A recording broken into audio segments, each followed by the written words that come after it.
볼 수 있도록 미리 드렸는데 그 원고를 그럼 없이 들으시는 셈이시잖아요. 혹시 지금 주실 수 있으면 주셔도 괜찮고요. 이거를 전체 그 다른 목사님들한테 드려도 괜찮습니다. 그래서 지금 이걸 보시면서 그 강연을 들으셔야 제가 뛰어넘는 행간을 읽으실 수 있을 것 같아서 혹시 동의하실 수 있는 분들은 목사님이 그 카톡에 있는 걸 전달하시면 되거든요.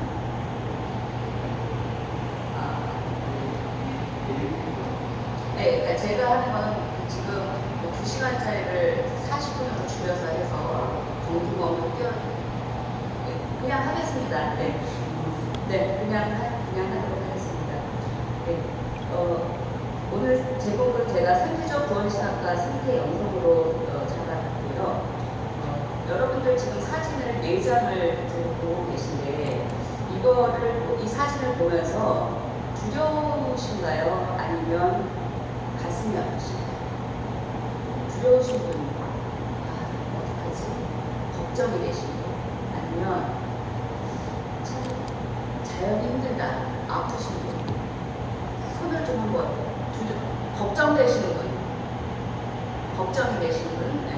그 다음에 공감이 되면서 가슴이 아프시는 분. 한 분은 두 개 다 되시는데요. 네. 그러니까 뭐 제가 이렇게 판단을 하려고 하는 아니고요. 이것을 보면서 걱정이 되고 두려운 분들은 내가 인간 중심적 사고를 하고 있구나 하는 성찰을 한번 해보시면 좋을 것 같습니다. 그리고 이것이 어떡하지? 북극에 있는 곰은 어떡하지? 그 다음에 바다에 있는 고기들은 어떡하지? 하늘에 나는 새들은 어떡하지? 육식들은 어떡하지? 지금 이게 육해 공부를 제가 다 사진을 선별을 한 거거든요. 그렇게 이것이 오염이 돼가지고 그 공간에서 살아가는 생물들의 생명체들에 대한 걱정, 그러니까 우리 인간이 어떤 이런 걱정보다는 그렇게 된다면 공감을 하시는 그런 생태 중심적 사고를 내가 하고 있구나 하는 것을 생각을 하시고, 그 생태 중심적 사고를 이미 하신 분들은 사실 제 강연 이제 안 드시고 이렇게 주무셔도 됩니다. 그래서 찬미 받으셔서 이것은 프란시스코 교황이 그 생태 전환에 관련된 카톨릭 문서인데요. 거기에 이 말이 굉장히 제가 공감이 돼서 이 말씀으로 강연을 시작하도록 하겠습니다. 중심에서, 우리의 마음 중심에서 아파하는 공감이 없이는 몸의 실천, 행동이 어렵다. 그래서 오늘 제가 좀 중점적으로 여러분과 나누고 싶은 것은 우리가 생태적인 인식의 전환을 해야 이 생태 운동이나 생태의 정의 이것이 실현이 되는 것이지,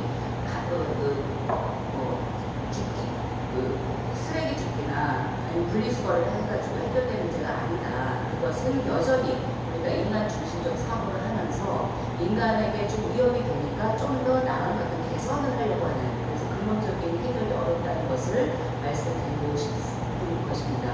그래서 오늘 전체적인 강연은 3가지로 나누어서 여러분들과 나눠보려고 하는데요. 맨 처음에는 생태적으로 성서를 읽는다는 것이 무엇인가를 생태 비평을 통해서 말씀을 드리고, 그래서 생태적 전환에서 한 예로 여러 가지 우리가 신학하면 구원론도 있고 인간론이 있고 죄론이 있고 교회론이 있고 많이 있잖아요. 그 중에서 성서를 바탕으로 한 구원신학이 어떻게 생태적으로 제 생태적 인식의 전환을 할 수 있는지 그것을 사례로 하고, 이것은 전체적인 것이 아니라 생태적 전환을 하는 한 일환의 사례로 구원신학을 제가 가지고 오는 것입니다.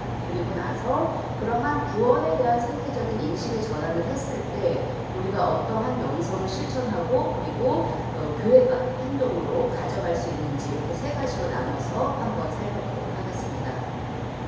생태적으로 성서 읽는다는 것은 성서 안에 생태, 자연, 새, 바다, 물, 이 언급되는 부분을 읽는 것이 아니고, 생태 비평이라고 하는 것은 생태학의 개념을 기본으로 내가 성서를 바라보는 관점으로 잡고서 그 해석학적 관점에서 본문을 재해석하는 것을 생태 비평이라고 얘기를 할 수가 있습니다. 그리고 우리가 성서적이다 하고 얘기를 하는 것에 대한 오해를 아니면 묵상을 저는 좀 깨고서 성서적 그 생태 구원신학을 얘기를 하고 싶은데요. 성서적이라는 것이 성서에 그 말이 언급이 되어 있으면 다 성서적이거든요. 그것이 아니고, 그러면 성서는 너무 무거운 권위니까 제가 한국 기독교적이라는 것을 비유로 말씀을 좀 드려보겠습니다. 어떤 외국인이 와서 여성 안수에 대해서 한국 기독교적 입장은 뭡니까? 이렇게 물어봤을 때 여러분 어떻게 대답하시겠어요? 여성 안수에 대한 한국 기독교의 입장. 우리는 기자회니까 당연히 여성 안수 문제에 대해서 성소적이지, 그리고 안수 줘야지 이렇게 얘기를 하고, 우리는 70년대부터 이미 줬어 이렇게 얘기를 하는데, 그것이 한국 기독교적 여성 안수에 대한 입장을 유일하게 대변하는 한국 기독교적 여성 안수에 대한 입장이라고 얘기하기가 어렵죠. 왜냐하면 아직도 그 여성 안수를 반대하고 주지 않는 합동이나 기타 교단이 있기 때문에, 우리는 한국 기독교적이라고 얘기했을 때 어떠한 주제에 대한 입장은 다양한 입장들이 그 안에 있는 것이고, 우리는 우리들의 자리, 삶의 자리와 우리들의 해석학적 관점을 통해서 그것을 선택해서 우리의 입장으로 받아들이는 거죠. 네, 그래서 우리가 그 성서를 바라볼 때 성서가 지향하는 가치, 하나님 나라의 실현, 혹은 하나님의 의의 실현, 이런 것이 성서적인 가치라고 한다면, 그러한 가치를 어떻게 실천할 것이냐는 시대별, 공동체별 그들이 선택한 방법의 가치가 있습니다. 그것을 성서 안에는 성서적 가치가 근저에 흐르고 있고, 그 가치를 실현하려고 하는 제도의 가치들이 있는데, 이것을 구별해서 읽을 필요가 있고, 성서적 가치는 하나이지만, 근본적인 그런 흐름이지만, 그것을 실현하려고 했던 것은 시대에 따라, 장소에 따라, 혹은 해석학적 공동체의 그 이념에 따라서 달라졌다. 그래서 그것을 그러한 다양한 제도적인 가치가 성서라고 하는 이름 안에 다양하게 섞여 있다는 것을, 그럼 우리는 그 안에서 우리의 현대의 해석학적 관점과 그리고 성서 시대의 그 제도적 가치가 일치하는 것을, 상응하는 것을 찾아서 우리의 현대적 성서 가치로 삼는 거죠. 그래서 저는 매번 성서적 가치와 제도적 가치를 구별해 주십시오 하고 말씀을 드리면서 시작합니다. 기후위기에 우리는 살고 있죠. 기후위기에 살고 있는데, 생태 신학을 얘기할 때마다 거론되는 미인와잇, 저는 더 이상 미인와잇을 얘기 안 했으면 좋겠는데, 그러면서 저도 인용을 하고 있습니다. 네, 이런 모습이 있는데요. 여기에서 이것이 두 가지로 저는 미인와잇을 좀 그만 얘기했으면 좋겠다 하고 있는 것이 뭐냐면, 일단은 서구 중심적인 신학 논의가 되게 출발점이 된다는 점에서 저는 정말 마음에 안 들고, 두 번째로 기독교가 기후위기에 책임이 있다고 하는 그 말 자체가 굉장히 교만하다. 그리고 그거의 연장선상으로 기독교가 기후위기를 극복할 수 있다, 구원할 수 있다고 하는, 우리가 지금 생태운동 본부도 만들고 여러 가지 만들고 있지만, 여기 이것이 우리가 이렇게 함으로써 지구를 구할 수 있다는 그러한 교만은 좀 버렸으면 좋겠다는 그러한 의미로 저는 미인와잇으로 시작하지 않았으면 좋겠다는 생각을 좀 하기는 합니다.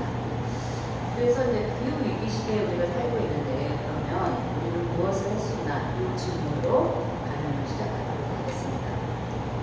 생태적 형성 비평의 원칙을 얘기를 하면, 아까 말씀드렸던 것처럼 생태가 언급된 본문을 찾아가는 게 생태 비평이 아니라, 내가 생태적으로 성서를 읽을 때 어떤 원칙을 가지고 가겠다 하는 것이 이제 비평의 원칙인데요. 이 생태 비평의 원칙으로는 폴 테일러가 네 가지 태제를 얘기를, 생태 중심주의를 얘기하면서 얘기를 했던 부분이 있고, 사실은 그거에 영향을 받아서 지구 성령 시리즈라고 그린 바이올 시리즈가 있어요. 미국에서 굉장히 모든 성서의 부분들을 녹색 위에 누르고 좀 살펴보자고 했던 그런 시리즈인데, 거기에서 생태 정의를 기초로 한 6가지 해석 원칙을 이렇게 발표를 한 적이 있습니다. 그리고 존 컵이 생태 문명을 얘기를 하거든요. 네, 생태 문명을 얘기하는데, 거기에서 생태 문명이 지향하는 5가지 원칙을 얘기를 해서 전체적으로 통합을 해서, 제가 제안하고 싶은 생태 문명의 원칙은 좀 반복되는 부분이 많아서, 모든 생명체는 고유한 가치를 가지고 있다. 그리고 모든 생명체는 서로 연관되어 있다. 그리고 의존하고 있다는 것. 그 다음에 세 번째, 모든 생명체는 자신의 고유한 목소리가 있고, 그 목소리를 통해서 저항을 하고 있다. 불이익에 대한 저항을 하고 있다. 이 3가지 원칙으로 추려서 저는 성서를 읽을 때 생태 비평의 원칙으로 삼고 있습니다. 첫 질문에서 제가 말씀드렸던 것처럼 우리가 생태적 성서윤리 혹은 생태 운동을 할 때 가장 중요한 것은 우리가 지금까지 가지고 있었던 인간 중심적인 세계관에서 생태 중심적 혹은 신 중심적 세계관으로 바꿔야 되는데, 그러기 위해서는 생태 중심적인 그 사고를 해체해야 될 필요가 있거든요. 그래서 사실은 이제 우리가 인간의는 이 인간 중심적인 세계관에서 자연이 인간을 위해 봉사하기 위해서 존재한다라고 하는 말을 사실은 아리스토텔레스가 그것을 하고, 그것을 기독교적인 적용을 한 것이 토마스 아퀴나스와 어거스틴을 거쳐서 지금까지 이어지고 있습니다. 이러한 그것을 해체하고 그리고 새로운 성서를 기초로 한 생태적인 세계관을 구축하기 위해서 저는 창세기 1장부터 9장을 중심으로 여러분과 함께 살펴보려고 합니다. 여러분 창조 기사, 구약에 나오는 창조 이야기를 하면 1장부터 3장까지는 안 생각하시는데요. 고대 메소포타미아에 있는 모든 창조 설화들이 창조, 그다음에 심판, 홍수 이렇게 끝나고 있고 1장부터 9장까지 잘 생각해 보시면 똑같은 프레임이에요. 창조하시고 심판, 그다음에 재창조의 홍수, 이렇게 홍수 이후에 재창조를 얘기를 하고 있기 때문에 성서의 창조 이야기 하시면 1장부터 9장까지다라고 하는 말씀을 여러분들은 하시면 좋겠습니다. 실제로 그렇게 되어 있고, 그래서 저는 1장부터 9장까지를 살펴보면서 거기에 나와 있는 인간이 이제까지 청직이라고 얘기를 했는데, 청직이라고 하는 개념을 여러분 생각을 해보시면 우리 인간이 구성한 가구를 전제로 해요. 그리고 특별히 노예까지 있는 영주적인 어떤 그런 노예가 들어있는 하우스홀드를 전제로 한 용어예요. 청직이는. 그렇기 때문에 이것도 굉장히 인간 중심적인 용어고, 그리고 마지막에 말씀드리겠지만 여러분이 하나님 아버지라고 얘기를 한다면 생태학적으로 아버지는 누구에게만 되는 그런 신칭입니까? 가족 구성원에도 요즘 반려묘 좋기는 하지만 사실 안 되잖아요. 그래서 하나님 아버지라고 하는 호칭 자체도 인간이 가지고 있는 하우스홀드를 전제로 하는 거기 때문에 그것이 굉장히 인간 중심적이다. 저는 이러한 아주 사소한 것부터 인간 중심적인 인식을 전환해야 생태적 세계관을 가지고 우리가 생존을 하는 것이 의미가 있다는 것을 말씀드리고 싶고요. 그래서 청직이라고 하는 이 용어는 굉장히 의도는 좋고 그리고 여러 가지 유익한 뜻이 있지만 서로 우리는 동료로서의 인간에 대한 자의식으로 변화줘야 된다. 그것을 저는 성서를 창세기 1장부터 9장까지를 바탕으로 인간은 사익 존재로서의 정체성을 가진다. 그리고 관계적 존재로서의 정체성을 가진다. 이 두 가지를 말씀드리고 싶습니다.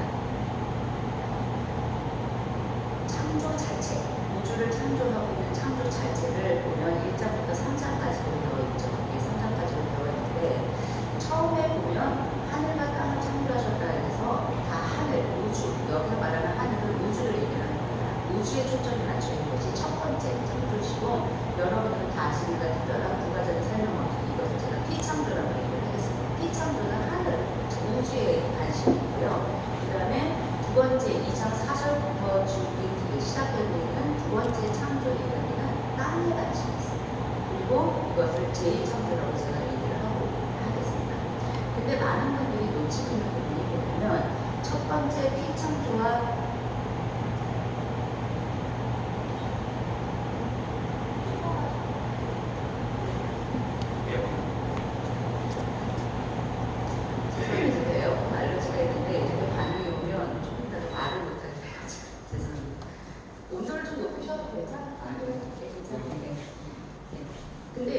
저는 신비하고, 여러분들이 이 하늘에 초점을 맞춰 있는 1장 피창조하고 두 번째 땅에 어떤 일이 벌어지고 있는지 묘사하는 제2창조 사이에 사이 공간이 나와요. 그 사이 공간에는 안식일, 우리 예배 공간, 교회 공간. 그래서 우리 교회에 왔을 때는 우리는 땅에 머무는 것도 아니고 하나님하고 이렇게 하늘에 이렇게 붕 떠가지고 천국 얘기를 하는 것이 아니라 하나님과 땅이 만나는 장소에서 우리가 머무는 이런 사이 공간에 있다는 것을 시간이 있으면 이거를 한번 발전시켜가지고 한번 우리가 예배에 대한 새로운 이해를 얘기를 했으면 좋겠는데, 오늘은 내 생태 인원을 제가 얘기하는 거니까 여기에서 그 일단 인간 창조를 얘기를 할 때 그 인간은 하나님의 형상으로 하나님의 영역, 신의 영역에 그 우주의 영역에 있고 그리고 다른 동물들과 마찬가지로 생육하고 번성하려고 하는 그러한 그 소명을 담고 있는 그 땅의 존재, 흙의 존재라고 하는 이 사이 존재로 여기에 머무는 그래서 그 공간과 그 인간 이 두 개가 사이 존재로 머무르고 있는 것을 이렇게 보실 수가 있게 됩니다. 그리고 이제 본격적으로 들어와서 제가 말씀드린 안식일을 제외하고 인간을 좀 살펴보자면 1장 26절에서 하나님께서 이제 그 공동체성을 가지시면서 이렇게 얘기하시죠. 우리의 형상대로 만들자. 그리고 이 모든 것을 다스리게 하자. 이 두 가지를 말씀을 하면서 인간 창조를 얘기를 하고 있는데 하나님의 형상대로 만드셔요. 예, 그래서 이것을 통해서 하나님과 인간의 어떤 그런 공통성을 우리가 공통성이라기보다는 공유하고 있는 그러한 부분들을 발견할 수가 있고 거기에 히브리어 본문으로 보면 27절이 중간 지점을 얘기하는 아트나 이것은 이제 우리 현대로 하면 순표라고 얘기할 수가 있는데 여기가 이제 한 문장이 끝나는 거예요. 여러분 주석서 보면은 무슨 뭐 26, 27A, 27B, 아니 27 전반부 이것이 그냥 나누는 게 아니라 이러한 아트나로 나누는 거거든요. 그래서 여기에서는 하나님 두 가지 말씀을 하셨는데 첫 번째 말씀의 실현이죠. 그 다음에 두 번째로 28, 아트나 이후에 후반절에서 사카르하고 네케가 그러니까 암수로 창조하셨다. 인간을 암수로 창조하셨다. 뭐처럼? 동물처럼 똑같이. 그래서 두 번째 하반절은 28절로 이어지면서 여기서 인간은 암수로 동물과 똑같이 거기에서 공통점 하나 하고요. 두 번째로 그러면 이 암수로 만들어진 똑같은 동물인데 다른 동물과의 차별성은 그들을 관리하는 어떤 특별한 책무가 있다는 존재로 나오는 그래서 연결되면서 차이점 마찬가지로 하나님의 형상으로 되어 있지만 하나님은 아닌 거예요. 그래서 인간은 신의 영역과 피조물의 영역의 사이에 존재하면서 양쪽으로 공통성을 가지는 경계인이긴 하지만 신의 영역에 있어서는 신과 공통점은 있지만 신여서는 안 돼요. 그리고 인간의 땅의 영역에서는 동물과 동일하지만 동물보다 동물을 관리하는 특별한 임무를 지닌 존재라고 해서 근데 뭐 성경에 인간이 쓰였으니까 그리고 인간이 말을 할 수 있는 어떤 그런 사피엔스의 사고를 할 수 있는 부분이니까 저는 이거를 인간 우월주의라기보다는 인간이 사변을 하면서 자기들의 책임을 성찰했다고 저는 긍정적으로 봅니다. 네, 그래서 이런 부분은 사회 존재로 얘기를 첫 번째 인간의 정체성을 얘기를 하고 싶고요. 그다음에 땅에 내려와서 2장에서 인간에 대한 그 정체성을 분명하게 관계적 존재로 얘기를 하고 있는데 창세기 2장의 피창조는 기승전결, 서로는 다 기승전결의 이런 문제를 가지고 있는데 기는 어떠한 주제를 던지는 그 다음에 그 문제가 발전이 되고 주제가 발전이 되고 여기에서 항상 문제가 생겨요. 갈등이나 문제가 생기고 그 문제를 해결하는 것으로 전환합니다. 그래서 그 다음에 그것이 해결된 것이 결 이렇게 되고 있는데 창세기 2장을 보면 이러한 그래서 창조 이스라엘에 물이 없었고 갈 사람이 없었다. 그래서 인간 만들고 에덴 동산 만들고 근데 문제가 뭐냐면 인간이 혼자 있는 것이 보기 좋지 않다. 이게 문제예요. 여기에서는. 그래서 상응하는 케네그도는 상응하는 서로 마주보는 에체르는 동료, 도우미 이런 얘기거든요. 그래서 이 에체르 케네그도를 만들면서 여자를 만들었다고 여러분이나 점프를 해가지고 보는데 두 가지 관계가 있습니다. 하나는 뭐냐면 이 짝을 찾기 위해서 흙으로부터 동물을 창조해요.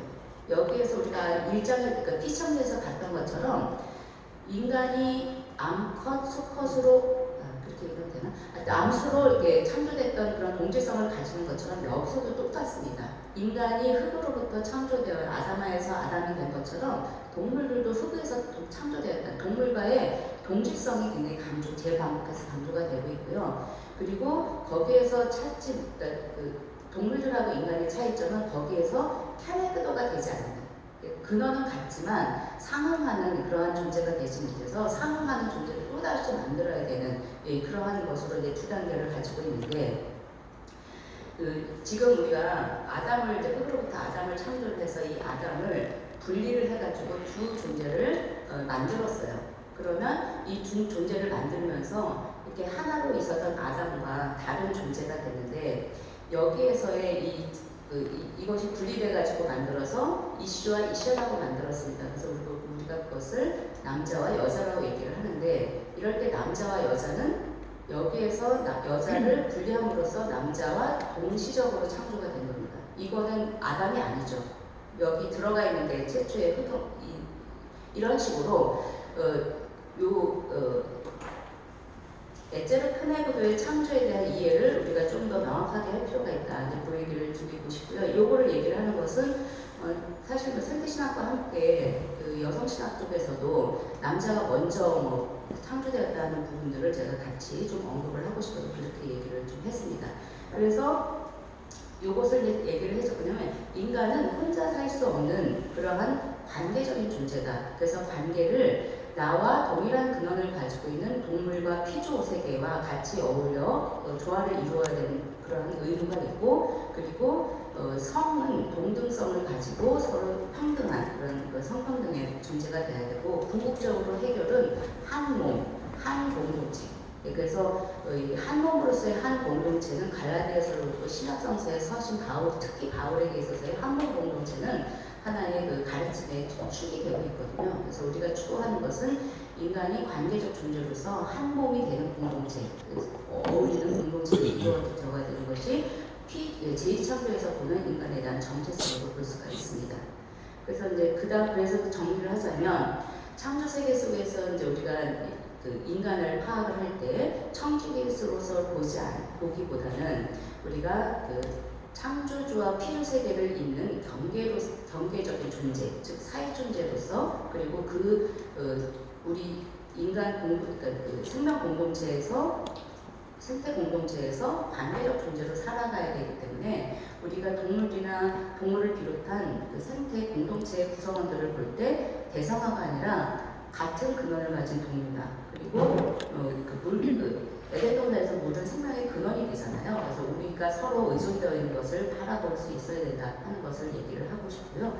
그래서 나중에 자료집 받아보시면 자세한 것을 알 수 있기 때문에 제가 그냥 보여드리려고 그래서 이제 아까 제가 세 가지 원칙, 피조물의 모든 생명체는 고유한 가치를 가지고 있다. 그것을 주체성으로 얘기를 해보고 싶고요. 그 다음에 모든 생명체는 서로 연관되어 있다는 것을 상호 의존성으로, 그 다음에 서로 생태의 불의가 발생했을 때 인간도 저항의 목소리를 내지만 자연도 자연의 목소리를 내는 저항의 목소리, 피조물의 함성으로 이렇게 얘기를 했습니다. 그래서 인간의 죄로 오염된 땅이 창세기 3장에서 가시였던 불과 엉겅퀴를 내겠다고 하는 것이 여러 연결된 것처럼 포로민의 포로 사건도 예레미야는 땅이 인간의 죄로, 이스라엘의 죄로 이스라엘을 토해낸 것으로 표현을 하고 있고, 그리고 레위기에서도 너희들이 희년이나 안식년이나 이런 생태 정의를 이루지 못할 때 땅이 너희를 토해내리라 하는 그런 표현들을 하는 것으로 가서 아까 제가 얘기했던 그 세 가지 원칙에서 피조물들의 의성,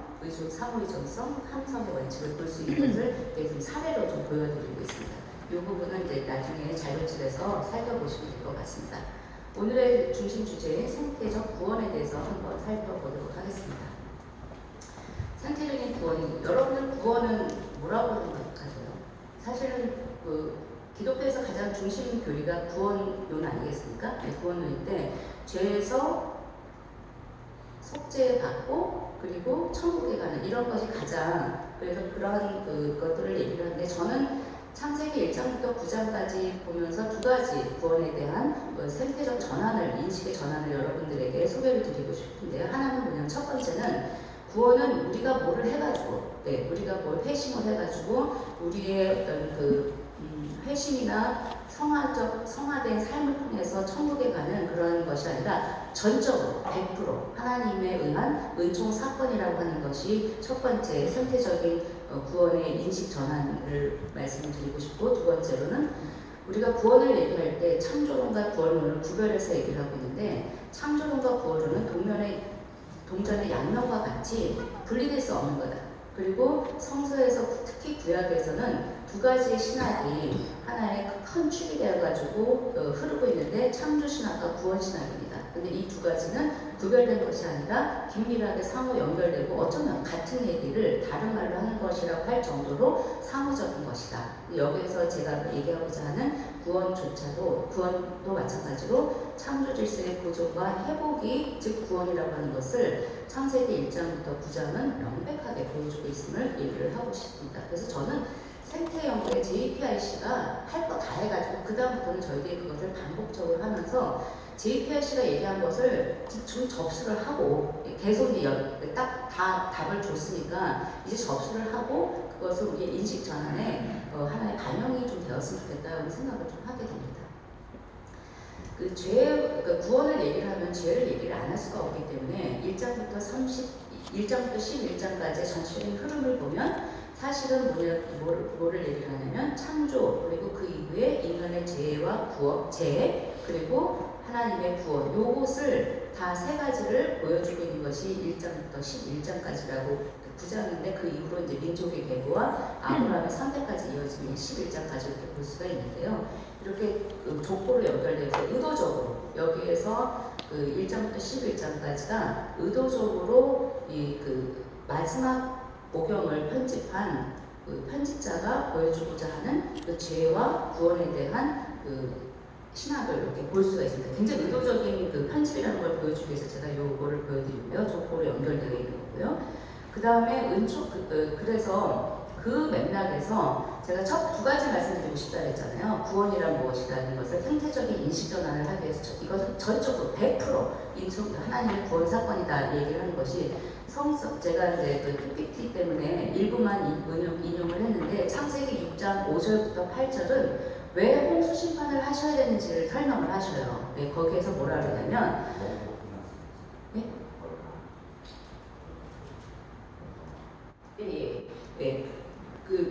거기 원고에는 이게 다 본문이 다 있습니다. 그래서 보시면 하나님이 뭐라고 얘기하시면 죄악이 세상에 가득했고 인간의 마음에 생각하는 모든 계획이 악하고 그래서 땅에 사람 지은 거를 한탄하시고 마음에 근심하시고 내가 생명체를 다 쓸어버리시겠다고 결론을 내리셔요. 그리고 이 홍수 심판이 끝난 8장에 가서 이 얘기를 하셔요. 그러니까 요 바로 전에 노아가 하나님께 감사 제물을 드리고 그게 20절이고 21절에 그 제물을 받으시고 뭐라 그러냐면 하나님이 중심에서 하나님의 이제 혼자 말씀이시죠. 내가 다시는 사람 때문에 땅을 저주하지 않겠다. 이유를 얘기하잖아요. 그 이유가 너무 놀라운 거예요. 사람의 마음에 계획하는 바가 어려서부터 악하기 때문에 내가 다시는 사람 때문에 땅을 저주하지 않겠다고. 우리는 노아가 감사제물을 드리고 노아가 인간이 회개했기 때문에 하나님이 그것을 어여삐 보시고 향기를 받으시고라는 것은 인간이 뉘우쳤으니까 그래 뉘우쳤으니까 이제 너네 좀 내가 구원해주고 다시는 심판 안 할게 하는 것으로 착각을 하는 거죠. 근데 그러니까 그런 생각이 머릿속에 있으니까 그 다음으로 안 있는 거예요. 근데 성서는 뭐라고 얘기하냐면 인간은 변한 게 없다. 인간 너희가 변해서 내가 다시는 심판을 안 하겠다고 하는 것이 아니라 너희는 변하지 않았지만 내가 변해서 다시는 심판하지 않겠다. 그래서 8장에서 얘기하고 있는 이 구원은 은총, 하나님께서 자신이 변하셔서 우리에게 내리시는 은총 사건으로서의 구원이라고 하는 것을 명백하게 보여주고 있는 대목이다 하는 것이죠. 두 번째로 그러면 구원이라고 하는 것이 어떤 그런 연대기적인 종말을 향한 그러한 최후 심판 사건이 아니라 창조 질서를 회복하는 그런 어떤 처음으로 돌아가는 획기적인 구원 사건, 창조의 회복 사건이라고 하는 것이 구원이라고 하는 것은 이 성서 본문의 구조에서도 정확하게 나타날 수가 있어요. 아까 제가 창조가 1장부터 9장까지라고 했잖아요. 그렇게 본다면 1장은 처음 시작이고 9장은 끝인데 처음과 끝이 상응하는 것을 우리가 인클루지오 아니면 수미상관 구조라고 얘기를 해요. 아니면 수미상관, 그다음에 인클루지오 반직고리 구조 이렇게 얘기를 하고 있는데, 그렇게 되는 창세기 1장하고 9장이 세 가지 정도에서 상응하고 있는 것을 볼 수가 있습니다. 첫 번째는 뭐냐면 창세기 1장 피창조에서는 하나님이 보시기에 좋았더라 토부라고 하는 말이 7번이 반복이 돼요. 그리고 창세기 9장에 가가지고 새로운 언약을 모든 생명체하고 같이 맺는 그런 언약 얘기가 나오는데, 거기에서 내가 모든 생명체와 베리트 언약을 맺겠다 하는 그 언약이 7번. 이거 우연이 아닙니다. 유대교 문헌에서 수리학이 굉장히 중요해요. 수리학이 굉장히 중요해서 7번 이것을 그 본문에서 썼다는 것은 의도적이에요. 7이라고 하는 완전한 숫자고요. 그래서 창세기 1장에서 창조의 선함, 창조의 완전함, 창조의 아름다움을 토부의 7번으로 표현을 했다면, 창세기 9장에서는 메리트라고 하는 것을 7번 의도적으로 썼다는 것을 볼 수가 있는데, 여기에서 이제 좋다라고 하는 것은 창조 자체의 선함을 얘기를 했던 것을 얘기를 한다면, 언약은 창조의 선함을 이제는 준수하고 지켜나가도록 노력했다는 약속을 7번 하는 거예요. 첫 번의 창조에서는 그 창조 자체가 선한 거예요. 우리가 뭘 안 해도. 왜냐하면 하나님의 창조이시고 죄가 개입되지 않은 상태의 좋은 형태니까. 근데 이게 죄로 인해서 그 질서가 파괴가 되잖아요. 그러면 새로운 계약을 맺는 9장에 가가지고는 우리가 그 토부의 그 창조의 선함을 지켜도록 하겠습니다. 7번 약속을 하는 거죠. 그래서 이 구원, 창조 질서의 회복에서의 구원 세안의 새 땅에서 우리가 창조의 선함을 지키는 것, 생태 정의를 실천하는 것이 굉장히 중요하지만, 그 자체로 선한 원창조의 것을 못하니까 우리는 그것을 잘 지켜나가게 되는 언약을 하는 인간의 책임이 굉장히 무거워지는 거죠.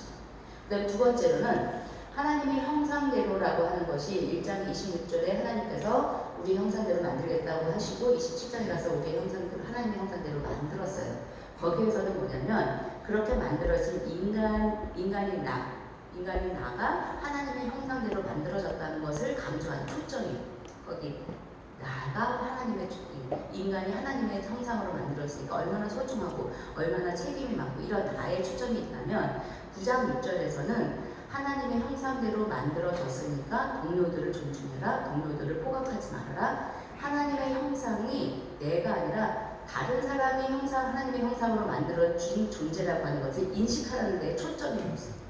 똑같이 하나님의 형상으로 만들어진 인간인데, 하나는 인간의 존엄성으로 내가 얼마나 소중한 존재인가에 초점을 1장에서는 했다면 9장에서는 다른 사람이, 그래서 배려와 존중의 그런 윤리를 우리에게 볼 수 있도록 도와주는 것이, 그 다음에 창세기 1장과 창세기 9장에서는 또 이제 네페시 하야, 살아있는 생명, 그래서 생명 자체에 대한 존중이 이렇게 동일하게 반복이 되고 있습니다. 그래서 이런 것들을 봤을 때 우리가 얘기하고 있는 창조 질서 구원으로서의 회복은 어떤 그런 종말을 향한 심판에 천국 가는 그런 개념이 아니라, 우리가 이 땅에 하나님 나라인 이 원창조의 세계 창조 질서를 복원하는 것이다. 이것이